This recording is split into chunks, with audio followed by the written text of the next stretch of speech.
Olá pessoal, eu sou o Ricardo, esse é o blog Pretexto. O nosso convidado de hoje é jornalista e ele tem o melhor emprego do mundo. Ele cuida da revista Placar e da revista Playboy. Sérgio Xavier Filho. Tudo bem, Sérgio? Como vai? Tudo bem, Ricardo? Obrigado por ter aceitado o convite do Pretexto. Prazer. Quer dizer que eu podia estar conversando aqui com o doutor Sérgio Xavier? Essa seria a lógica, né? A lógica seria eu ter virado médico, né? Ter feito o que meu pai fez. Mas eu rapidamente descobri que eu não só não tinha habilidade manual, meu pai era cirurgião, Isso faz uma diferença. Faz uma diferença enorme, né? Como eu não teria capacidade para estudar como um médico precisa estudar. Eu sempre fui um tanto vagabundo quando estudante. Ou seja, eu não tinha nada, né? Zero, nenhuma aptidão para aquilo, né? Aí, por sorte, eu consegui descobrir a tempo, né? E aí eu fui fazer algo que me interessava mais, que é contar histórias. Bom para medicina e bom para o jornalismo esportivo, né? A sua decisão. Principalmente para medicina. Sérgio, a pergunta fácil. Por que o Brasil foi goleado por 7-1 na Copa do Mundo? Porque era uma diferença brutal, né, de times, né? O Brasil era um punhado de bons jogadores que eventualmente faziam algumas jogadas entre si. E do outro lado, a gente tinha um time com T maiúsculo, tudo em caixa alta, tá? Até a letra E do time tinha caixa alta, né? Essa era a Alemanha, com ótimos jogadores. Basicamente é isso. É verdade que a gente pode colocar outros fatores, a falta que o Neymar fez num jogo. O time era muito Neymar dependente, né? Então junta tudo no mesmo pacote e dá uma derrota categórica. Evidente que o 7-1 é um meteoro que cai, né? Nunca é para ser um 7-1. Se a Alemanha jogasse contra o Zaire, né, nem tem mais Zaire, mas se jogasse contra qualquer time inexpressivo, a Alemanha dificilmente faria uma goleada tão vistosa, né? Ninguém faz 4 gols em 6 minutos, é um acidente, né? O que não é um acidente é uma vitória fácil da Alemanha. Entendi. Na minha conta, naquela tarde, eu acho que com o Neymar e tudo, o correto seria a Alemanha vencer o Brasil por uma diferença de 2 gols. Essa seria a lógica, né? Seria o justo. Seria o justo. Ainda que futebol é futebol, né? A Alemanha, por pouco, não para no meio do caminho, né? Num jogo contra a Argélia, em Porto Alegre, que eu estava lá, inclusive, a Argélia quase ganhou da Alemanha, né? Então, isso é futebol. Futebol tem esse pedaço aleatório. Mas na lógica, né? Quando a gente bota num plano estatístico, assim, né? 10 jogos Brasil e Alemanha. A Alemanha deveria ganhar um 7, o Brasil ganhar 2, um empate, enfim. Eles eram melhores naquele momento, tudo certo. 7-1 é demais. Você acha que o impacto do 7-1 ele persiste ainda? Você acha que vai durar muito? Você acha que foi só momentâneo? Não, 7-1 ele vai durar para sempre até a próxima Copa que o Brasil levante. Tá. Só a Copa apaga o 7-1 e apaga mais ou menos, tá? Ele vai ficar registrado, mas ele vai deixar de ser recorrente. Porque cada vez que a gente perder qualquer coisa, e teve o 7-1, coisa, a gente vai lembrar. É assim que funciona. Uma frase do Bernard Shaw diz assim, ó: o progresso é impossível sem mudança. Aqueles que não conseguem mudar as suas mentes não conseguem mudar nada. Falando sobre futebol, sobre 7-1, sobre mudança, o que você acha desse movimento chamado bom senso? É uma tremenda ideia numa categoria que não existe, né? O jogador de futebol, enquanto categoria, sindicato, organização, grupo com os mesmos objetivos, ele não existe, né? Então, eu acho que o fato da gente ter o bom senso hoje já é algo maravilhoso, né? Que um grupo pequeno ali de jogadores tenha conseguido dar uma pequena amarradinha, né? E é um cordão muito frágil, né? Mas que vá para um mesmo objetivo, né? Tá aí o Alex, Paulo André, o Dida, vários jogadores veteranos que conseguiram fazer essa organização. O Rui Cabeção, né? Que é um jogador que que está lá na 8ª divisão, mas enfim, é um dos organizadores, a gente esquece dele. Acho que eles conseguiram algo incrível. É difícil imaginar que eles tenham muita força para mudar algo, né? Eu não consigo ter muita esperança, porque é uma prática, né? É uma classe muito desunida, não tem jeito. O jogador é muito individualista, ele pensa nele, né? Então, precisariam vários anos para isso se modificar, mas tem que bater palmas e tem que dar força. É o que eu faço, pelo menos, cada vez que aparece o bom senso, né? Isso, vamos lá, etc., porque eles estão realmente no caminho certo, que não é só o de modernização, de facilitação da carreira deles, mas é de modernização do negócio como um todo. Eles entenderam que se o negócio não melhorar para os clubes, não melhorar para o torcedor, não melhora para eles, jogadores. Que não seja por virtude, é por egoísmo mesmo de classe, né? Porque se o jogador não for beneficiado, também o espetáculo não acontece. Né? Bom, a política é assim, né? Sem luta de classe, se uma classe não defender o seu, né? Não vai ser a outra que vai tomar iniciativa, não vai ser a outra. Né? Isso é natural que seja assim mesmo, né? Seria fantástico se a gente tivesse um universo povoado por Madre Teresas, mas não tem, mas não é o caso. Não é o caso. Principalmente no futebol, né? Sobretudo. Qual a diferença da Placar da sua adolescência, quando você começou a gostar dela como leitor, da Placar que você dirige hoje? Uma diferença brutal, né? A Placar era praticamente como revista semanal, ela tinha a lógica do jornal, né? Quer dizer, ela contava o que tinha acontecido na semana passada. A Placar era basicamente isso. Claro que tinha matérias analíticas ali, mas o básico era contar o que aconteceu na semana anterior, né?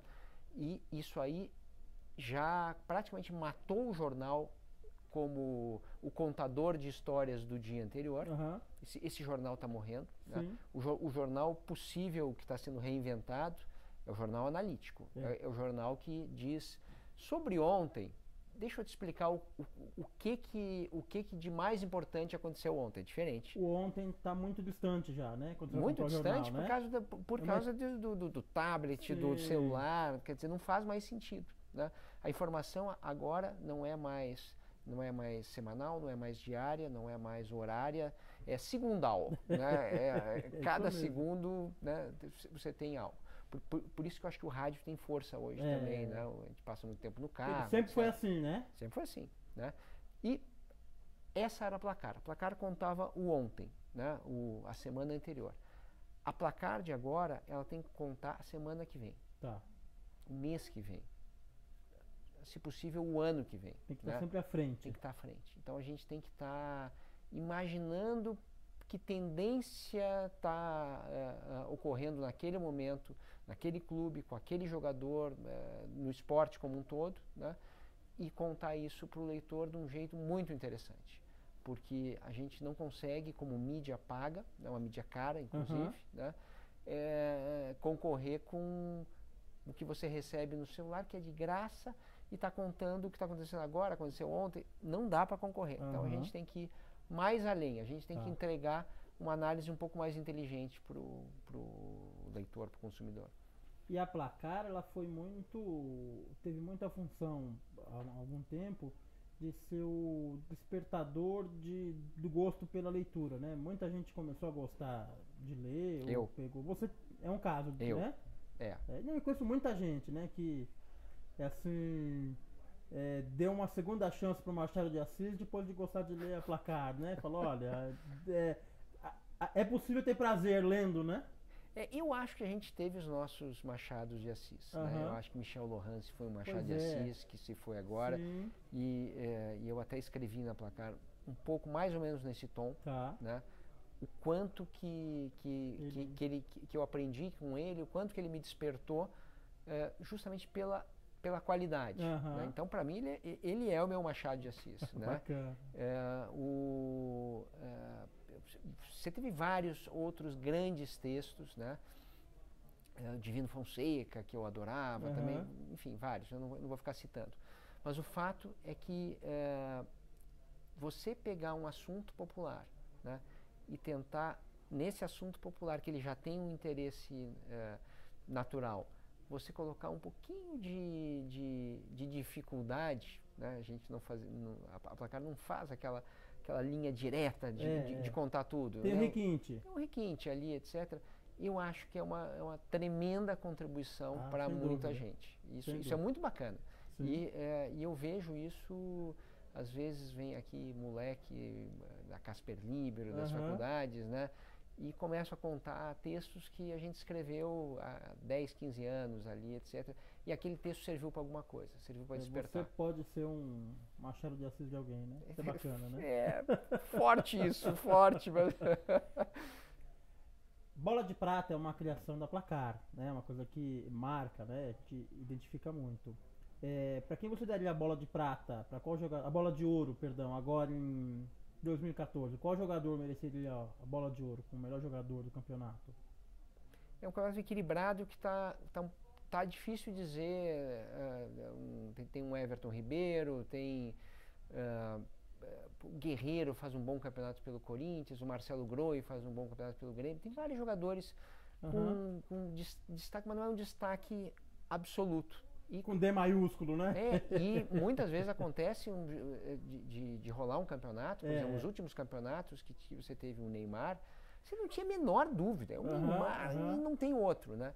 Esse campeonato é um campeonato de dúvida ali, né? E é um campeonato até de despedidas, né? A gente tem o Rogério Ceni parando, a gente tem o Alex parando, 2 vencedores de Bola de Ouro, né? E mesmo esses velhinhos estão se destacando ali, os 2 com 40 anos. Na crônica esportiva, para quem que você daria uma Bola de Ouro pelo conjunto da obra? Olha, o Michel, o Lohance, é óbvio que ele merece a bola, até porque foi ele que inventou. Ele que criou, né? Sim. Mas eu acho que tem outros jornalistas muito interessantes, jornalistas multimídia, que conseguem desempenhar papéis interessantes em mídias ao mesmo tempo, né?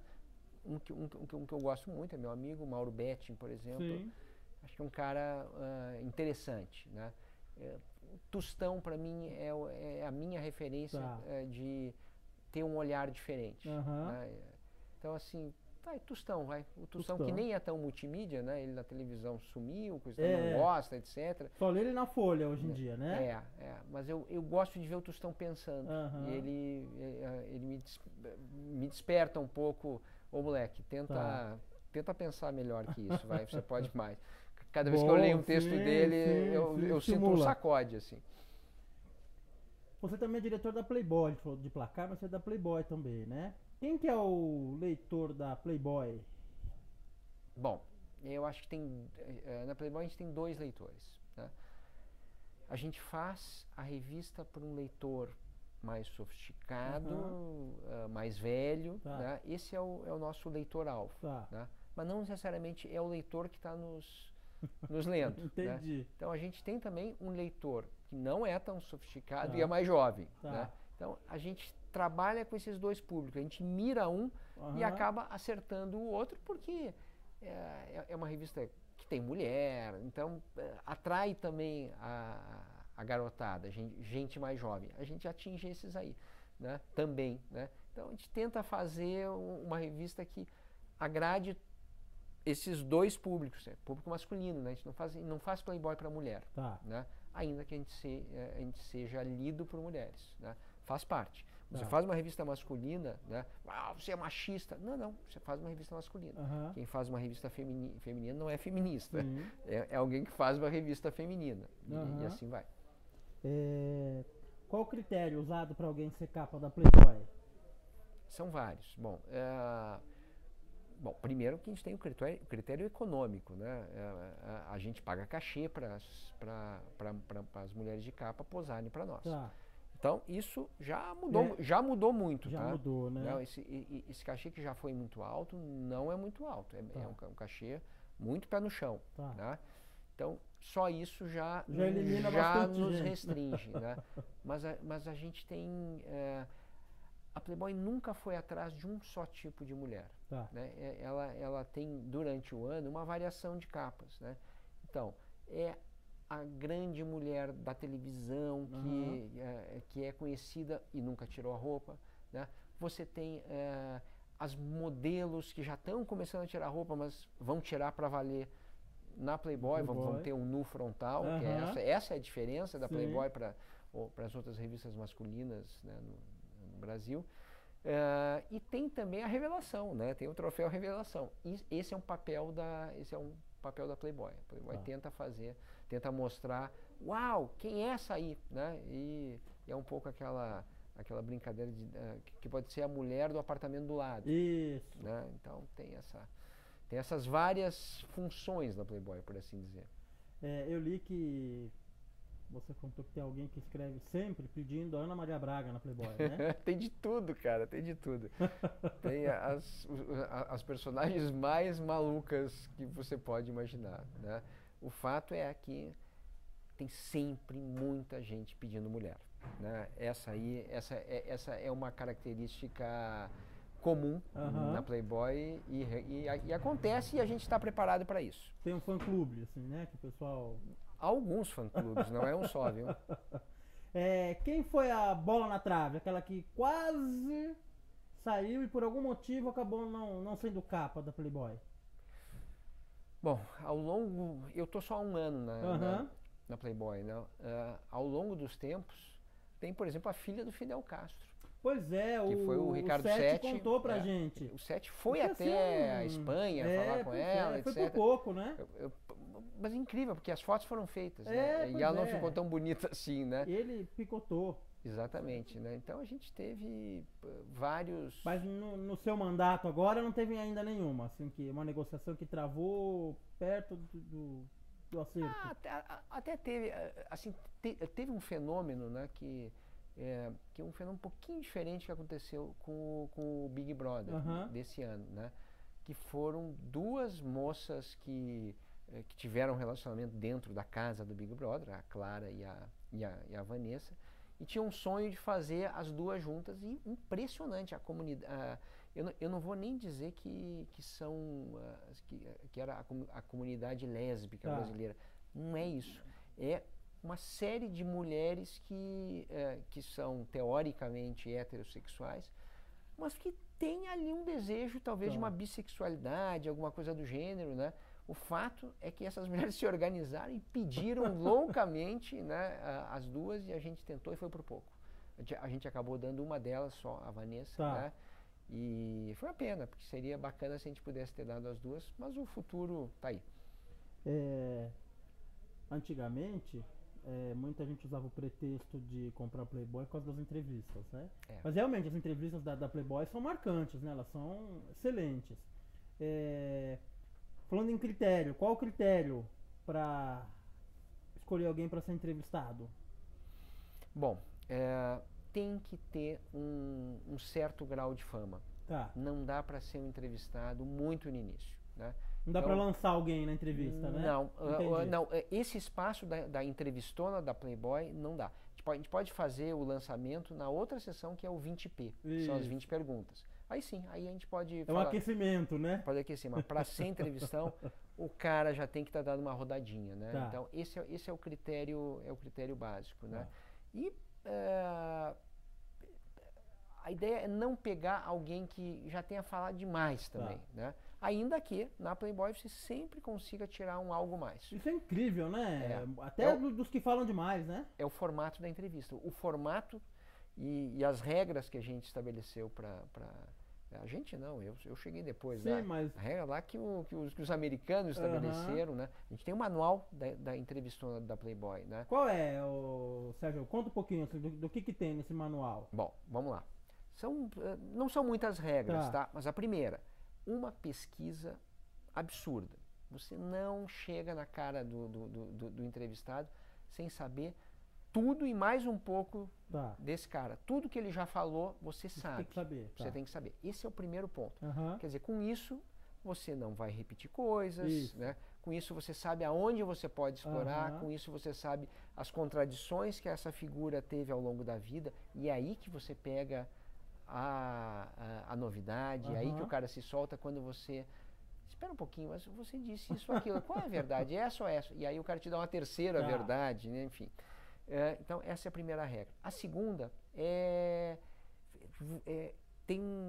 você sacralizar um pouco esse momento da entrevista, né? Então, é algo que é marcado, é algo que você vai reservar no mínimo 2 horas, Tá. né? 1h30, no mínimo, né?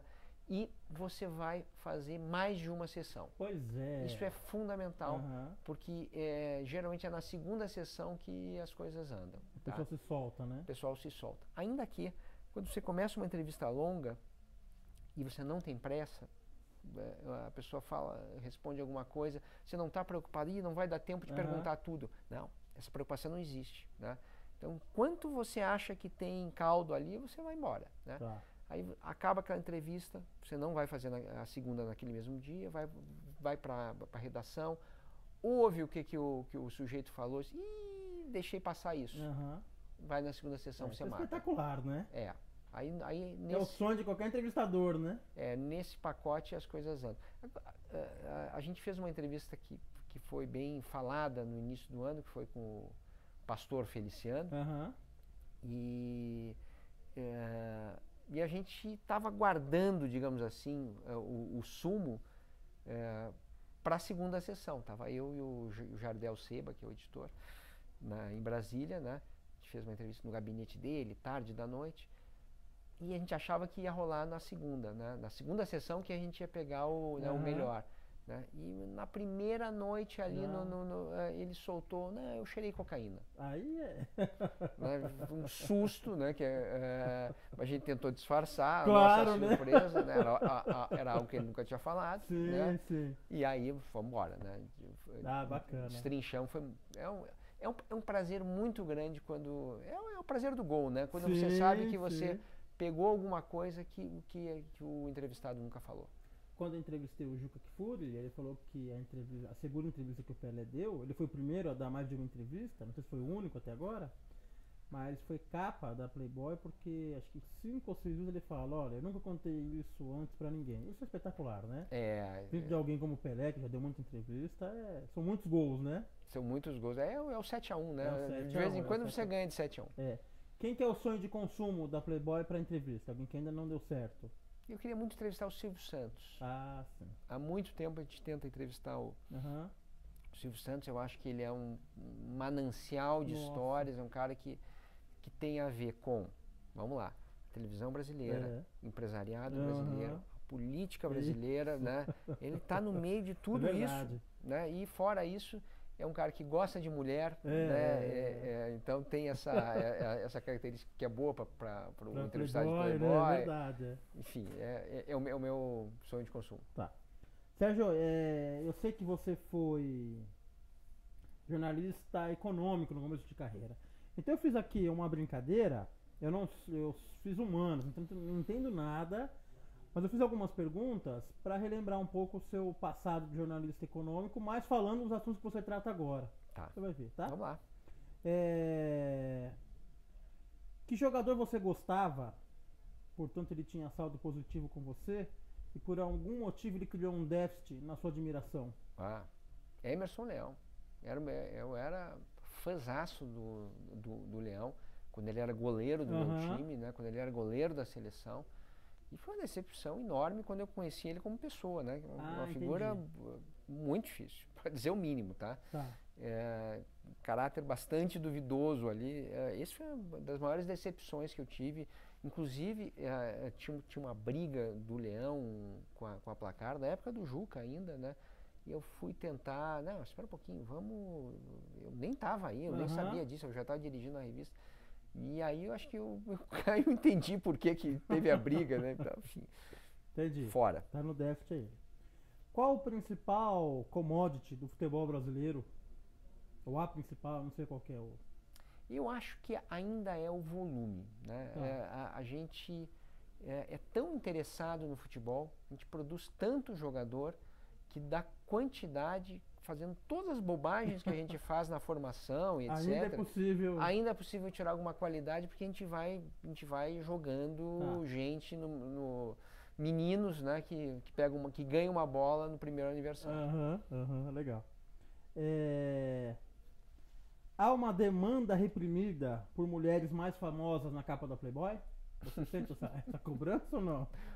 Bota demanda reprimida nisso. Isso aí, se fosse na economia, né, a gente já tinha quebrado o país só com a demanda reprimida, né?